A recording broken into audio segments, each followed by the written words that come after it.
তো আজকে আবার আমরা নিয়ে চলে এসেছি আমাদের মিনি কিচেন। আগের দিনের উনুন কিন্তু আমরা আজকে পাইনি, আর এই হলো আজকের আমাদের মিনি কিচেনের উনুন। আজকে আমরা বানাবো কিন্তু কি বানাচ্ছি আজকে আমরা? লুচি। লুচি।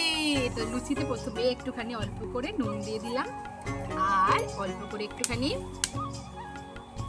তেলও দিয়ে দেব, আর এটাকে এবার মেখে নেব ভালো করে। তুই কটা লুচি খাবি বল? আমি দুটো। আচ্ছা, ননি কিন্তু আজকে দুটো লুচি খাবে।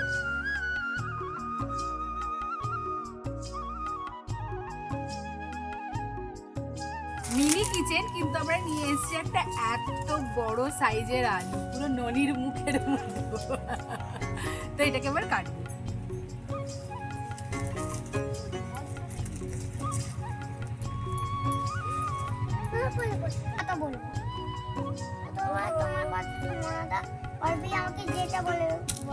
ঠিক আছে, শোন না, আমি ব্লুটুথ হেডফোনটা কানে। তুমি মুনুকে বলেছো তুই এখানে তুই যাবি না, তুই মুনুর সাথে এখানে।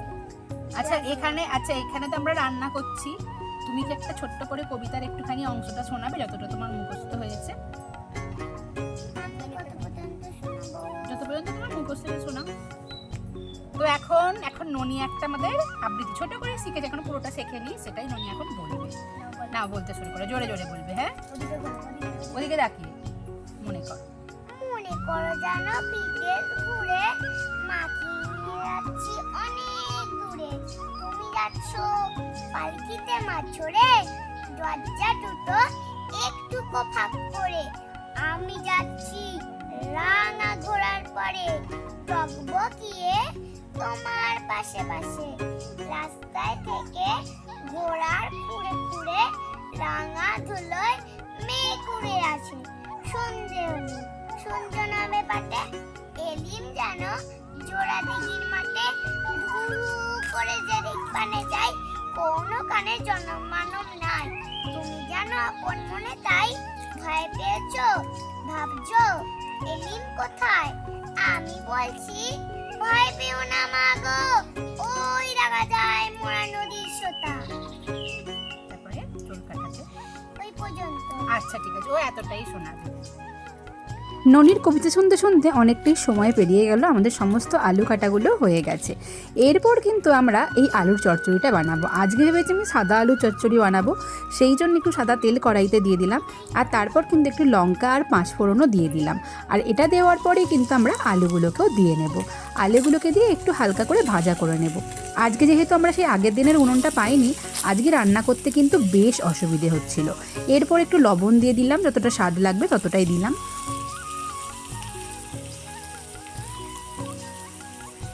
আজকের উনুনটাতে রান্না করতে আমাদের বেশ অসুবিধে হচ্ছিল, সেই জন্য ভাবছিলাম একটা ছোট উনুন আমাদের জন্য বানিয়ে নেব, কারণ আমাদের এই মিনি কিচেনটা রান্না করতে খুব ভালো লাগছে, সবাই মিলে হই হই করে বেশ সময় কাটানো হচ্ছে। আমি চিৎকার পারি না, আমি কিছুই চিৎকার পারি না, আমি শুধু চিৎকারবিরি এগুলো চিৎকার পারি, কাগজগুলো চিৎকার পারি না।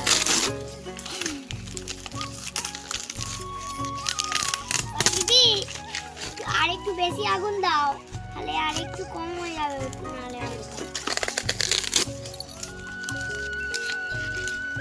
কমে গেল আগুন।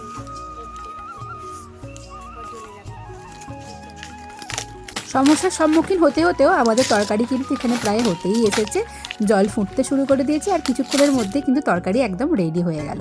আর যেহেতু সাদা আলুর দম একদম সাদা রয়েছে, আর এদিকে আমি আগে থেকেই ময়দাটা মেখে রেখেছিলাম, সেটাকে আরেকটু ভালো করে মেখে নিচ্ছিলাম। আর এখানে কিন্তু সাদা তেল দিয়ে দিলাম লুচিগুলো ভাজার জন্য।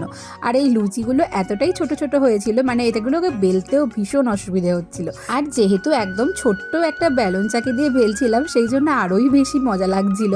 যাই হোক, লুচিগুলো একদম ছোট ছোট করে বেলা হয়েছে, জানি একটু সমস্যা হয়েছে, কিন্তু তাও খুব ভালো লেগেছে। আর এরপর কিন্তু আমরা লুচিগুলোকে ভেজে নেব, আর লুচিগুলো ভাজার সময় কিন্তু বেশ সুন্দর করে লুচিগুলো ফুলছিল, আর এই লুচিগুলো দেখতেও কিন্তু বেশ সুন্দর হয়েছে।